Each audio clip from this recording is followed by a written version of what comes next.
Hello students, कैसे हैं आप लोग? अच्छे हैं?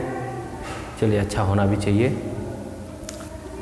तो छुट्टियों का भरपूर आनंद लेते हुए आप लोग एक नई प्रकार की शिक्षा पद्धति का प्रयोग कर रहे हैं, जिसे आप ऑनलाइन शिक्षा कह रहे हैं।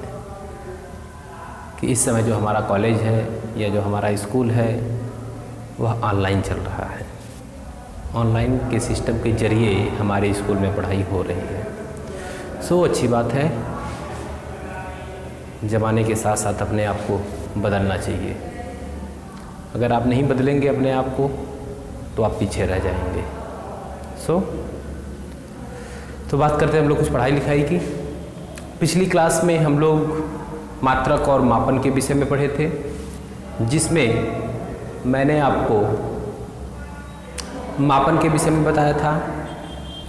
मापन के लिए दो चीज़ों की आवश्यकता पड़ी थी, मानक मात्रक और आंकिक मान की। मानक मात्रक और आंकिक मान में मैंने संबंध भी पढ़ाया था। इसके पश्चात मैंने आपको मूल मात्रक, मूल राशि और मात्रकों की प्रणालियाँ, जिसमें मैंने 4 प्रकार की प्रणाली आपको पढ़ाया था, FPS system, CGS system, MKS system और एसआई सिस्टम। एसआई सिस्टम में मैंने 7 प्रकार की मूल राशि और 2 प्रकार की पूरक राशि। इसके पश्चात जो इनके मूल मात्रक होते थे, 7 मूल मात्रक और 2 पूरक मात्रक की अंतर्राष्ट्रीय स्तर पर परिभाषा पढ़ाया था। इसके पश्चात मैंने आपको व्युत्पन्न राशि और व्युत्पन्न मात्रक पढ़ा करके उसका उदाहरण दे करके छोड़ा था और बताया था कि अगली क्लास में हम लोग महत्वपूर्ण व्यावहारिक मात्रक पढ़ेंगे। आज की क्लास में हमारी पहली टॉपिक होगी महत्वपूर्ण व्यावहारिक मात्रक, यानी कि हमारे व्यवहार में, हम लोगों के जीवन में, दैनिक प्रयोग में किस किस चीज़ के मात्रक को हम लोग हमेशा प्रयोग में लाते हैं या प्रयोग करते हैं। तो आते हैं।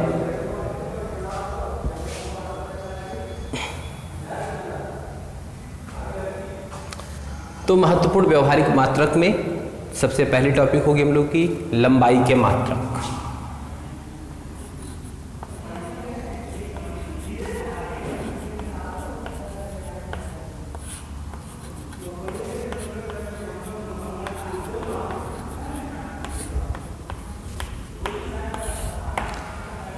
लंबाई के मात्रक। तो लंबाई के मात्रक में भी हम 2 मात्रक पढ़ेंगे, एक लंबाई का छोटा मात्रक और एक लंबाई का बड़ा मात्रक। ठीक। तो इसमें हम लोग लंबाई के छोटे मात्रक पढ़ते हैं पहले।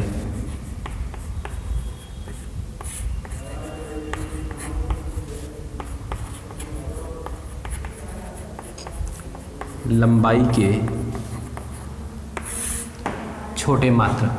तो मैं इसमें आपको कुछ मात्रक बता रहा हूँ जिसको आप जानते हैं, और कुछ ऐसे मात्रक हैं जिसे आप नहीं जानते हैं। तो जो जानते हैं उसको अच्छे से जान जाइए, और जो नहीं जानते उसके विषय में आप जान जाइए। तो पहली चीज़ हम लोग जानते हैं सेंटीमीटर। अगर मैं बात करूँ कि जो सेंटीमीटर है ये लंबाई का एक छोटा मात्रक है। ठीक है, जैसे मैं कहूँ 1 सेंटीमीटर, तो 1 सेंटीमीटर बराबर कितना मीटर होता है? तो अब आप तो भाई 11 में पढ़ रहे हैं, तो स्वाभाविक सी बात है एक विधि का प्रयोग करना आप जानते रहिएगा। जैसे 1 मीटर में 100 सेंटीमीटर होता है, तो 100 सेंटीमीटर में 1 मीटर भी होगा। तो 1 सेंटीमीटर में 1/100 मीटर भी होगा। उसी को लिखा जाता है 1/100 को ही 10⁻² मीटर। यानी कि जो सेंटीमीटर है ये लंबाई का एक छोटा मात्रक है। उसी प्रकार से 1 मिलीमीटर भी हो सकता है। 1 मिलीमीटर, तो 1 मिलीमीटर बराबर लिखा जाता है 10⁻³ मीटर। ओके, तो ये सेंटीमीटर और मिलीमीटर को आप जानते हैं। क्लास 9th में हम लोग माइक्रोन के विषय में पढ़े होंगे। 1 माइक्रोन। 1 माइक्रोन बराबर लिखा जाता है 10⁻⁻6 मीटर।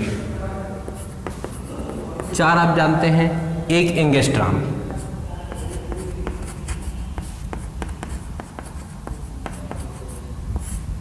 1 एंगस्ट्रॉम बराबर लिखा जाता है 10⁻⁻10 मीटर। इन सभी चीज़ों को जानना आपको ज़रूरी है। क्यों ज़रूरी है? जब आप भौतिक विज्ञान के न्यूमेरिकल्स आंकिक प्रश्न को सॉल्व करते हैं तो उसमें 1 एंगस्ट्रॉम आ जाता है, 1 माइक्रोन आ जाता है, मिलीमीटर आ जाता है, सेंटीमीटर आ जाता है। जबकि ज़्यादा से ज़्यादा जो प्रश्न सॉल्व किए जाते हैं या हल किए जाते हैं उसको MKS पद्धति में ही सॉल्व करना होता है। और MKS पद्धति में आप जानते हैं कि लंबाई को मीटर में, द्रव्यमान को किलोग्राम में और समय को सेकंड में मापा जाता है। यानी कि अनेक प्रकार की दूरियों को हम लोग मीटर में कन्वर्ट करेंगे। तो सेंटीमीटर है, मीटर में बदल दिया, मिलीमीटर है, मीटर में बदल दिया, माइक्रोन है, मीटर में बदल दिया, एंगस्ट्रॉम है, मीटर बदल दिया। यानी कि मैं सारी दूरियों को किस में मापते हुए चल रहा हूँ? मीटर में नापते हुए चल रहा हूँ। तो बात यह है कि 1 एंगस्ट्रॉम में कितने मीटर होते हैं ये आपको पता है कि नहीं पता है? तो वही मैं आपको बता रहा हूँ। 1 माइक्रोन में कितने मीटर होते हैं ये आपको पता है कि नहीं पता है? वही मैं आपको बता रहा हूँ। सो इसका आप ध्यान रखिए कि आपको लग रहा होगा कि ये याद करने वाली चीज़ है, तो ये याद करने के साथ साथ बहुत ही इम्पॉर्टेंट भी है।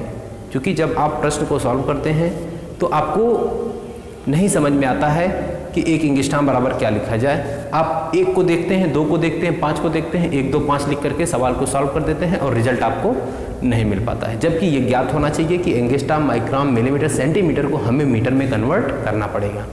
क्योंकि ज़्यादा से ज़्यादा सवाल है, लगभग 90% जो क्वेश्चंस होते हैं वो MKS पद्धति में ही सॉल्व किए जाते हैं।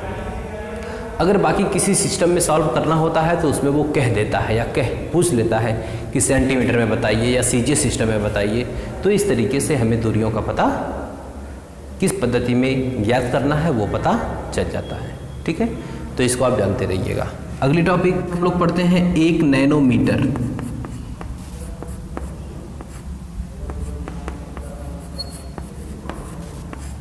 1 नैनोमीटर बराबर लिखा जाता है 10⁻⁹ मीटर। ये सब दूरी के छोटे मात्रक हैं क्योंकि सब में पावर माइनस लगी हुई है। एक यक्स यूनिट पढ़ा जाता है, एक्स यूनिट या एक्स मात्रक, ये बहुत कम देखने के लिए मिलता है। इसको लिखा जाता है 10⁻⁻14 मीटर। अगला पढ़ा जाता है 1 फर्मी, ये आपको मिल जाता है। 1 फर्मी बराबर पढ़ना पड़ता है 10⁻⁻15 मीटर। तो ये जितने मैंने मात्रक पढ़ाए ये सब लंबाई के छोटे मात्रक हैं। ठीक, अब आ जाते हैं लंबाई के बड़े मात्रक में।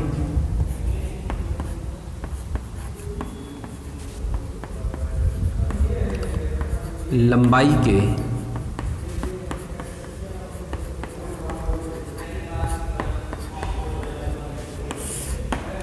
बड़े मात्रक।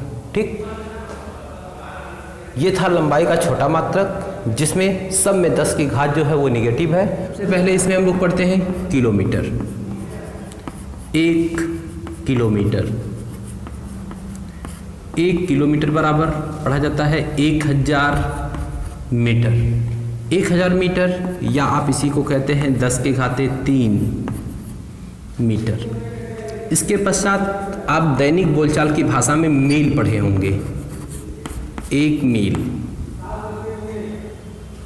जैसे हमारे और आपके घर के जो बड़े बुजुर्ग होंगे वो बात में या किसी ज़रूरी काम पड़ जाने पर हमेशा कहते हैं कि पुराने समय में हम 10 मील पैदल चले जाते थे, 5 मील पैदल चले जाते थे और आपको गाड़ी की ज़रूरत है, साइकिल की ज़रूरत है। तो ये वही मील है। जब वो 10 मील 5 मील कहते हैं तो हम लोगों को तो समझ में आता नहीं है, क्योंकि हम लोग तो किलोमीटर चले हैं। 1 किलोमीटर, 2 किलोमीटर, 5 किलोमीटर बताइए, ये 1 मील 2 मील क्या होता है? तो वही ये मील है कि वो कितनी दूरी चलते थे। 1 मील बराबर होता है 1604 मीटर। 1604। इसके पश्चात हम लोग पढ़ना है 1 खगोलीय मात्रक। 1 खगोलीय मात्रक बराबर पढ़ा जाता है 1.4960 गुणे 10 के घाते 11 मीटर। ठीक, खगोलीय मात्रक को ही अंग्रेजी में हम लोग AU बोलते हैं। AU जिसका पूरा नाम होता है एस्ट्रोनॉमिकल यूनिट। खगोलीय मात्रक है, एस्ट्रोनॉमिकल खगोलीय हो जाता है और यूनिट मात्रक हो जाता है। तो 1 AU या एक खगोलीय मात्रक इक्वल टू लिखा जाता है 1.4960 गुणे 10 के घाते 11 में। इसके पश्चात हम लोग पढ़ते हैं प्रकाश वर्ष। एक प्रकाश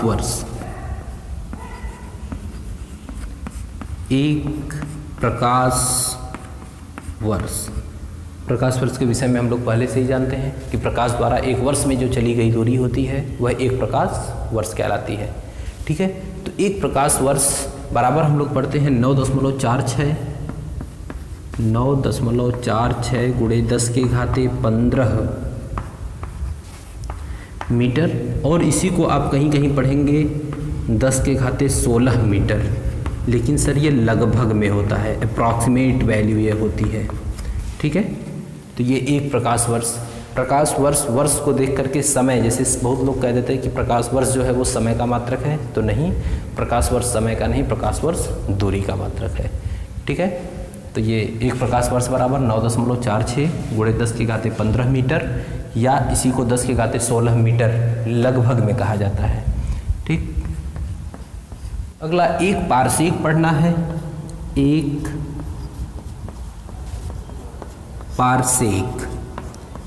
पारसेक बराबर पढ़ा जाता है 3.046 गुणे 10 के घाते 16 मीटर। ठीक है, एक पारसेक, तो ये पारसेक भी किसका मात्रक है? दूरी का मात्रक है। तो अब आपको स्पष्ट हो गया होगा कि लंबाई के छोटे मात्रक और लंबाई के बड़े मात्रक। ठीक है, आप देख रहे होंगे कि लंबाई के बड़े मात्रक में जो 10 की घात है वह सब पॉजिटिव है, और जो लंबाई के छोटे मात्रक हैं उसमें सब 10 की घात नेगेटिव है।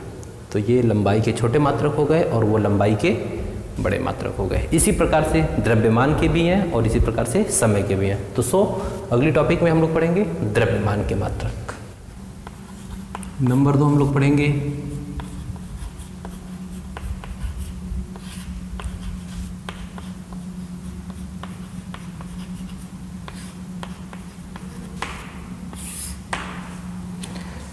द्रव्यमान के मात्रक। ठीक है, तो द्रव्यमान में भी सबसे पहले द्रव्यमान के छोटे मात्रक और पुनः द्रव्यमान के बड़े मात्रक।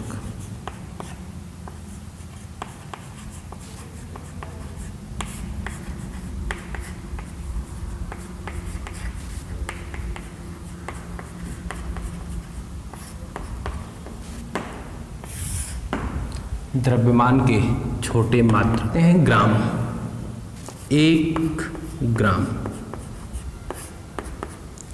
1 ग्राम बराबर होता है 10 की घाते -3 किलोग्राम। ठीक है, 10 की घाते -3 किलोग्राम। सेकंड पढ़ना हम लोगों को 1 मिलीग्राम। अब जो ये 1 मिलीग्राम होता है ये 10 की घाते -6 किलोग्राम के बराबर होता है। ठीक, अब देखिए ये सब आता कैसे है ये मैं नहीं बता रहा हूँ, ये सब बहुत छोटी चीज़ें हैं। आप कक्षा 3-4 से ही पढ़ना शुरू कर देते हैं कि कैसे लंबाई के मात्रक को, द्रव्यमान के मात्रक को एक दूसरे में बदला जाता है। आप लोग पैमाना पढ़े होंगे, millimetre, centimetre, decimetre, metre, decametre, hectometre, kilometre. Same उसी के आधार पे milligram, centigram, decigram, gram, decagram, hectogram, kilogram. उसी के आधार पे कैपेसिटी यानी कि धारिता को millilitre, centilitre, decilitre, litre, decalitre, hectolitre, kilolitre, तो उसी के आधार पे ये सारे मात्रक तैयार किए गए हैं। ठीक है, तो ये आता कैसे है, ये वहीं से आता है। ये बहुत ही छोटे स्तर की बात है। आप कक्षा 3-4 की गणित उठा करके देखेंगे तो इनको बदला जाता है। वो पूछा जाएगा 967 ग्राम को किलोग्राम में बदलिए, तो वो आराम से आपको दिखाएंगे। 5542 को ग्राम और किलोग्राम में बदलिए। ठीक है, तो आप वहाँ से इसको सीख सकते हैं या जानते होंगे। सारी बातें बताई नहीं जाती हैं, कुछ आपके पास पूर्व ज्ञान होता है। तो ये पूर्व ज्ञान पर ही आधारित प्रश्न है। ठीक, 3 होगा 1 कैरेट। 1 कैरेट बराबर लिखा जाता है 2 × 10 के घाते -4 किलोग्राम, या इसी को हम लोग लिखते हैं 200 मिलीग्राम। तो ये आपके ऊपर है, हालांकि 2 × 10 के घाते -4 किलोग्राम ही पढ़ा जाए तो ज़्यादा बेहतर है, क्योंकि सारी चीज़ें हम लोग किलोग्राम में पढ़ रहे हैं। ठीक, इसके बाद पढ़ा जाता है एक AMU। AMU का मतलब होता है atomic mass unit. Atomic mass unit, परमाणु द्रव्यमान मात्रक। एक AMU बराबर लिखा जाता है 1.66 × 10 के घाते -27। एक AMU बराबर 1.66 × 10 के घाते -27 किलोग्राम। एटॉमिक मास यूनिट, परमाणु द्रव्यमान मात्रक। तो ये जो है ये द्रव्यमान के छोटे मात्रक हैं। आते हैं द्रव्यमान के बड़े मात्रक पर।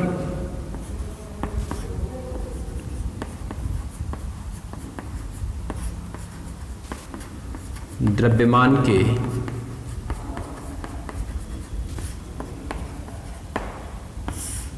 बड़े मात्रक, एक स्लग बराबर पढ़ते हैं हम लोग 14.57 किलोग्राम। ठीक है, दूसरा पढ़ते हैं हम लोग क्विंटल। गांव में बार बार प्रयोग में आता है 1 क्विंटल। 1 क्विंटल बराबर पढ़ा जाता है 100 किलोग्राम। तीसरा पढ़ा जाता है 1 metric ton. 1 metric ton. 1 metric ton बराबर हम लोग पढ़ते हैं 1000 किलोग्राम, या 1000 किलोग्राम या 10 क्विंटल पढ़ा जाता है। नंबर 4 हम लोग पढ़ते हैं चंद्रशेखर सीमा।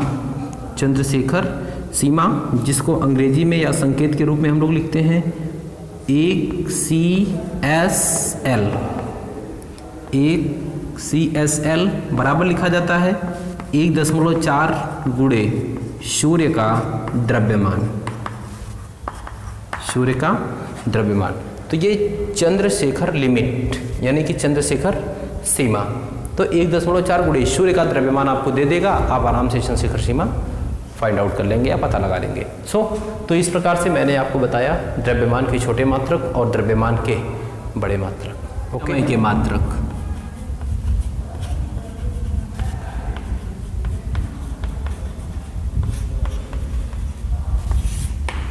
समय के मात्रक, तो इसमें पुनः वही बात, समय के छोटे मात्रक। समय के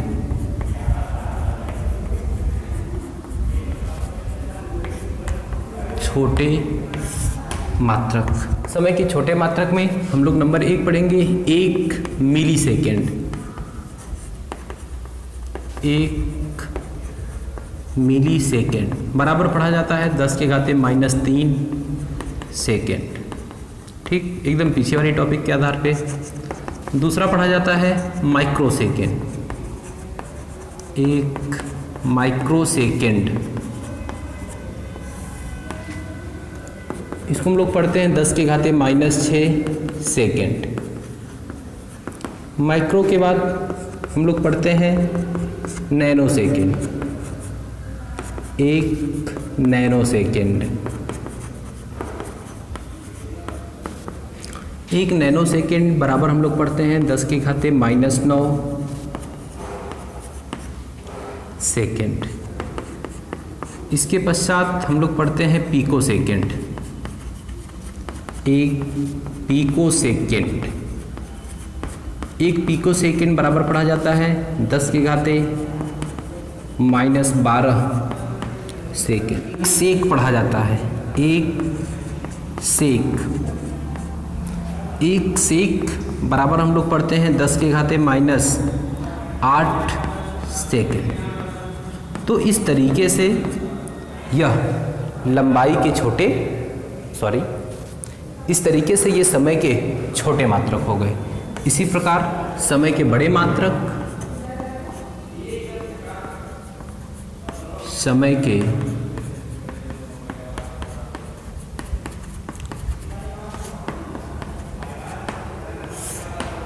बड़े मात्रक, समय के बड़े मिनट, 1 मिनट बराबर ये होता है 60 सेकेंड। 1 मिनट के पश्चात 1 घंटा, 1 घंटा बराबर पढ़ा जाता है 3600 सेकेंड। 3600 सेकेंड।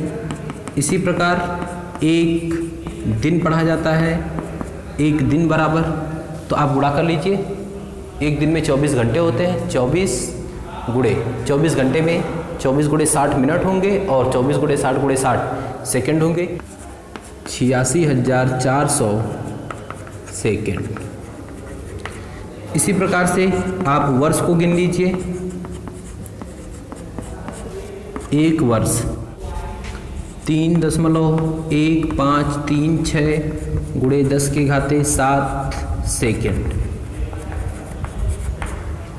ठीक, तो नंबर 4, 1 वर्ष बराबर 3.1536 गुणे 10 के घाते 7 सेकेंड। तो इस प्रकार से ये हो गया समय का बड़ा मात्रक। तो इस तरीके से ये मैंने आपको पढ़ा दिया समय के छोटे मात्रक और समय के बड़े मात्रक।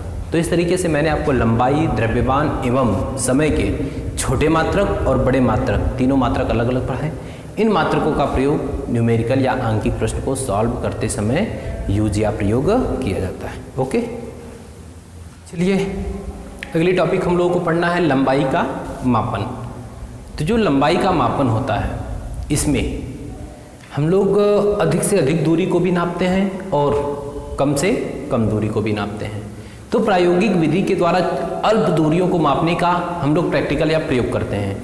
जैसे आप किसी गोले का आप व्यास मापते हैं वर्नियर कैलिपर्स की सहायता से, किसी पतले तार या पेन के छर्रे या सुई के नोक की आप त्रिज्या निकालते हैं वर्नियर कैलिपर्स की सहायता से, या स्क्रू गेज या पेच मापी की हम लोग उपयोग कर लेते हैं, प्रयोग कर लेते हैं।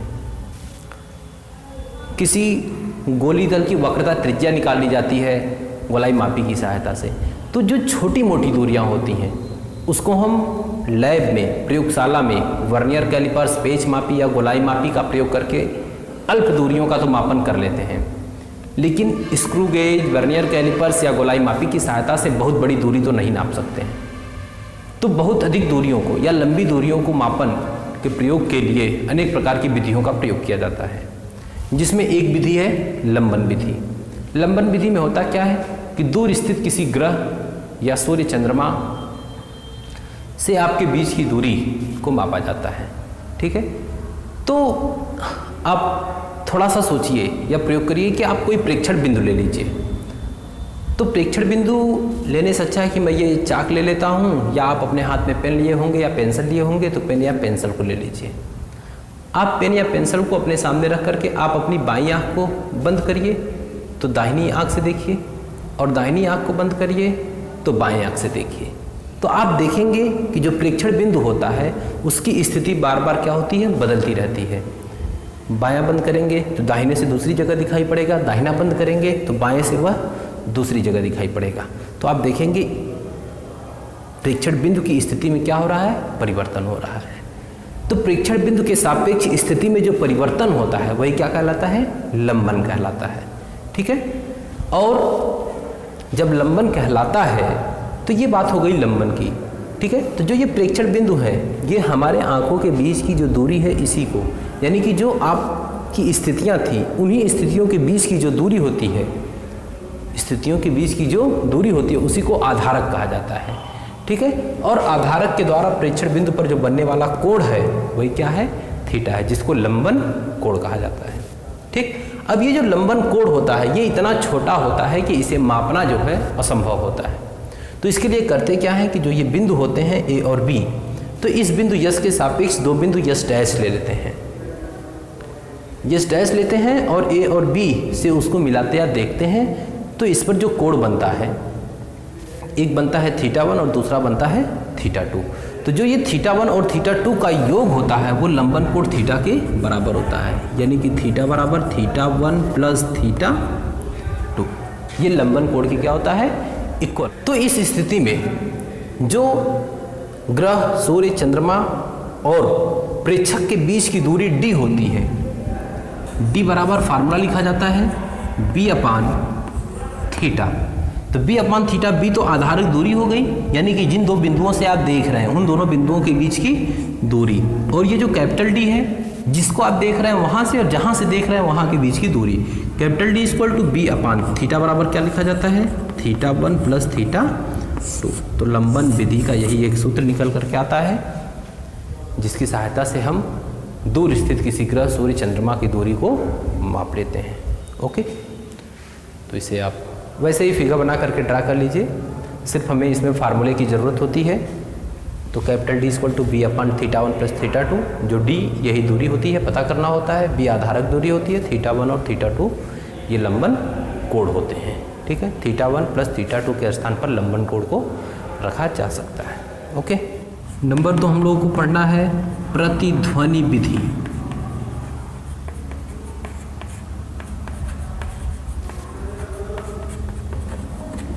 पहले तो हम जान जाए कि प्रतिध्वनि कहते किसे हैं। किसी बड़े आकार की वस्तु से टकराकर लौटने वाली जो हमारी प्रतिध्वनि होती है या परावर्तित ध्वनि होती है, उसी को क्या कहा जाता है, प्रतिध्वनि कहा जाता है। ऐसा हम लोग क्लास 9th में पढ़े हैं कि जब हमारे मुख या किसी ध्वनि स्रोत से ध्वनि उत्पन्न होती है तो वह जाती है। अगर उसको सामने कोई बड़ी वस्तु मिल जाती है तो उससे टकरा करके वह पुनः वापस परावर्तित हो जाती है।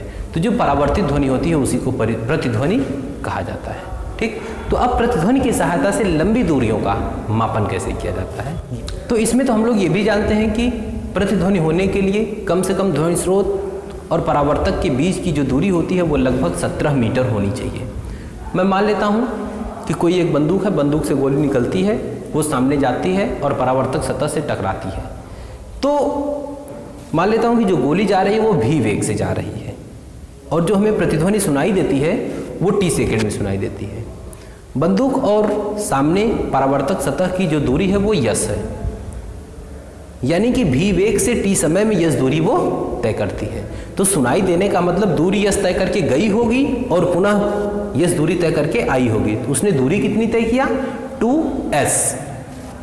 तो 2s कितने समय में, t समय में, किस वेग से, v वेग से। तो v इंटू टी, तो क्या लिखा जा सकता है, s बराबर v इंटू टी बाई 2। तो इसी फार्मूले की सहायता से प्रतिध्वनि विधि से हम लोग लंबी दूरी का मापन कर लेते हैं। ठीक, नंबर 3 देखिए, जो लेसर विधि है इससे निकलने वाला जो प्रकाश होता है वह बिना विसरित हुए, यानी कि वो फैलता नहीं है और बिना फैले यह लंबी दूरी को तय कर लेता है। इसका जो सिद्धांत है यह भी प्रतिध्वनि के ही सिद्धांत पर कार्य करता है, बशर्ते इससे प्रकाश निकलता है तो प्रकाश की चाल से ये चलता है। ठीक है, जब ये प्रकाश की चाल से चलता है तो बातें तो वही होती हैं, इसमें भी प्रकाश निकलता है, जाता है, प्रकाश गया, कहाँ गया, वस्तु पे टकराता है, टकराने के पश्चात वहाँ से परावर्तित प्रकाश वापस आता है।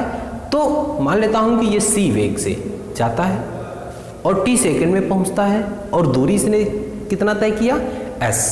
तो s गया और यस ये वापस आया। तो इस स्थिति में इसने भी 2s दूरी तय किया c वेग से t समय या सेकेंड में। तो s बराबर लिखा जा सकता है c गुणे t बाई 2। तो इस फार्मूले की सहायता से हम लोग लेसर विधि की सहायता से लंबी दूरियों का मापन कर लेते हैं। बस अंतर क्या है, यहाँ भी ये डिस्टेंस है, ये भी डिस्टेंस है, बस ये भी चाल है, ये भी चाल है, लेकिन ये ध्वनि की चाल है 300, 400, 500, 1000, 2000, 3000। लेकिन ये जो c है ये प्रकाश की चाल है 3 गुणे 10 के घाते 8 मीटर पर सेकेंड, जिसको आप कहते हैं 3 लाख किलोमीटर पर सेकेंड। ठीक है, टी टाइम हो गया, बाई हो गया। ओके, नंबर 3 हो गया ये। नंबर 4 पढ़ेंगे हम लोग सोनार विधि।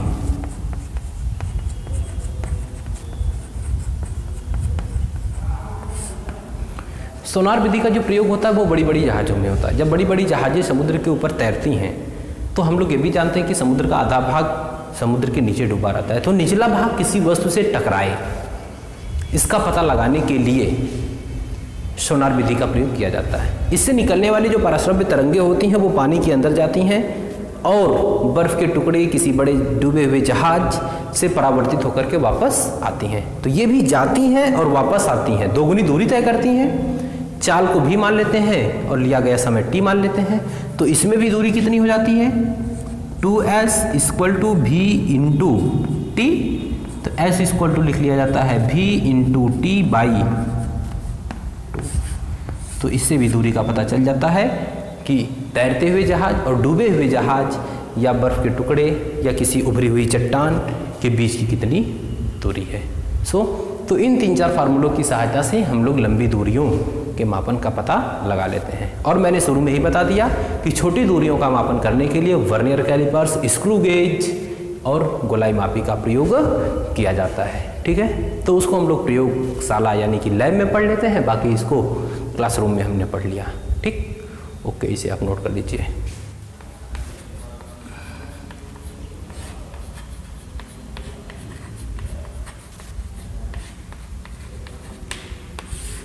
तो जो द्रव्यमान होता है वो किसी वस्तु या पदार्थ का एक गुण होता है, एक प्रकार से कहा जाए। या हम लोग जानते हैं कि किसी वस्तु या पदार्थ में उपस्थित, किसी वस्तु में उपस्थित जो पदार्थ की मात्रा होती है वही वस्तु का क्या कहलाती है, द्रव्यमान कहलाती है। जो द्रव्यमान का मापन होता है वो भी 2 प्रकार से होता है, एक जड़त्वीय द्रव्यमान होता है और एक गुरुत्वीय द्रव्यमान होता है। तो नंबर 1 जड़त्वीय द्रव्यमान।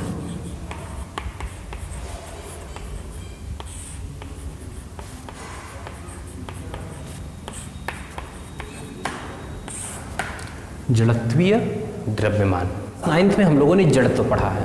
कहा जाता है कि जड़त्व किसी वस्तु का वह गुण है जिसके कारण वह अपनी स्थिति में होने वाले परिवर्तन का विरोध करती है। अपनी स्थिति में होने वाले परिवर्तन का विरोध करने का मतलब है कि यदि कोई वस्तु स्थिर है तो वह स्थिर ही रहेगी और यदि कोई वस्तु गतिमान है तो वह गतिमान ही रहेगी। ठीक है, यदि आप किसी स्थिर वस्तु को गतिमान करने का प्रयास करते हैं तो सबसे पहले वह वस्तु अपने ऊपर लगाए गए बल का विरोध करेगी। इसके पश्चात जब आप उस पर और प्रभावी बल लगाएंगे तभी वो गति की अवस्था में आ सकती है। वैसे ही जो गतिमान अवस्था होती है वह भी गति को अपने बनाए रखना चाहती है, लेकिन जब उस पर प्रभावी बल कार्य करता है तब वो जाकर के रुक जाती है। तो वस्तु का जो यही गुण है वही क्या कहलाता है, जड़त्व कहलाता है। और जड़त्व की जो माप होती है वो वस्तु का द्रव्यमान, यानी कि जो वस्तु का द्रव्यमान है वही जड़त्व की माप है।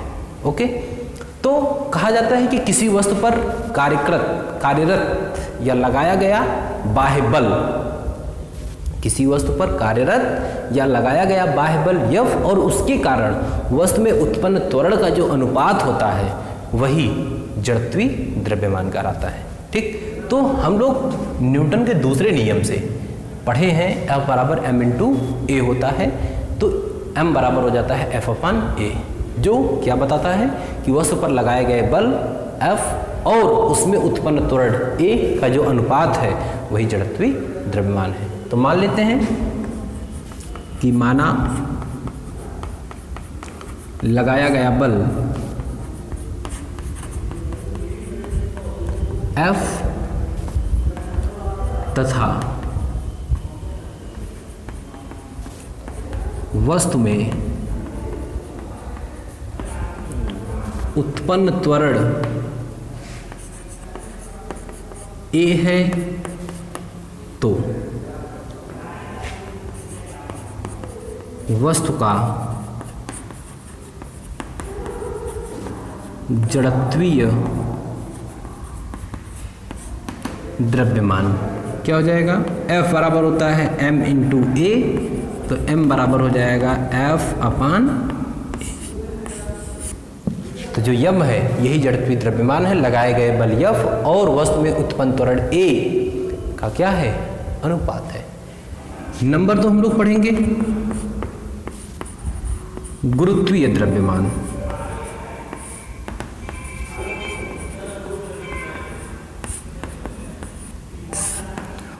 तो जो गुरुत्वीय द्रव्यमान होता है इसमें भी वस्तु पर लगाए गए गुरुत्वाकर्षण बल और वस्तु के मुक्त रूप से गिरते हुए में उत्पन्न गुरुत्वीय त्वरण का जो अनुपात होता है वो गुरुत्वीय द्रव्यमान कहलाता है। ठीक, तो ये गुरुत्वीय द्रव्यमान हो जाएगा अगर तो इसमें भी आप कहेंगे, सॉरी यहाँ पर मैंने लिखा है कि माना लगाया गया बल, तो इसको आप मान लीजिए कि माना वस्तु पर लगाया गया बल। ओके, वैसे ही यहाँ पर भी हम लोग मानेंगे कि माना वस्तु पर कार्यरत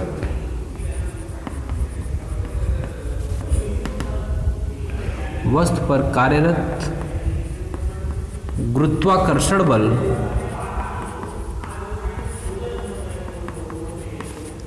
F तथा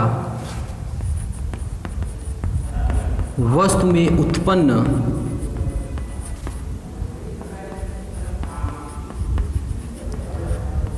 गुरुत्वीय त्वरण G हो तो वस्तु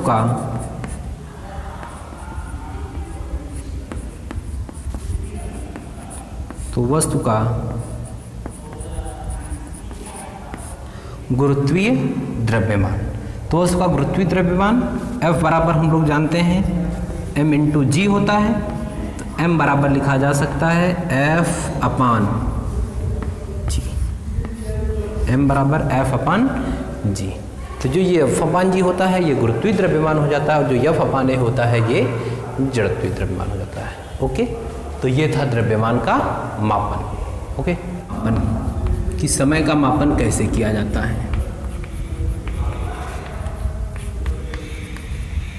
समय का मापन, समय के मापन में मैं नंबर 1 आपको बताऊं, सौर घड़ी। सौर घड़ी की सहायता से समय का मापन किया जाता था। मैं आपको कुछ उदाहरण या अनुभव की बात बताऊं, मेरा अनुभव नहीं, हमारे बड़े बुजुर्गों का अनुभव। आप लोगों को पता होगा कि हमारे घर के जो बड़े बुजुर्ग हैं वो दिन ढलने के साथ साथ समय के बीतने का भी पता बता देते थे। जैसे जैसे धूप तेज होती जाती थी तो समय बढ़ता जाता था, तो वो बताते चले जाते थे कि 9 बज गया, 10 बज गया, 11 बज गया। ठीक है, तो उनका जो आकलन था वो सौर घड़ी पर आधारित था। जैसे जैसे सूर्य का रोटेशन घूर्णन होता था वैसे वैसे घड़ी भी घूमती है, उससे वैसे वैसे ही समय ढलता जाता है, समय बढ़ता जाता है। तो हमारे जो बड़े बुजुर्ग थे वो सूर्य के घूर्णन के कारण, दिन के समय को बढ़ने के कारण, सूर्य के चढ़ने के कारण वो बता देते थे कि क्या समय हो रहा है।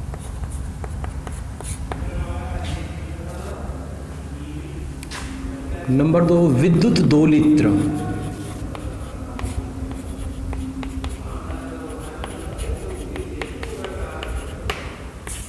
जो विद्युत दोलित्र होता है उसमें 50 हर्ट्ज प्रत्यावर्ती धारा का प्रयोग किया जाता था। इसके साथ साथ उसमें एक तुल्य जो घूमने वाला है उसमें 1 मीटर लगा होता था, जो वो घूमता रहता था और समय को बताता रहता था। जो दोलित्र होता है उसमें 50 हर्ट्ज प्रत्यावर्ती धारा का एक दोलित्र प्रयोग किया जाता था। उसमें एक मोटर लगा होता था जो प्रत्यावर्ती धारा के कारण वो घूमता रहता था, जिसके कारण समय का मापन कर लिया जाता था।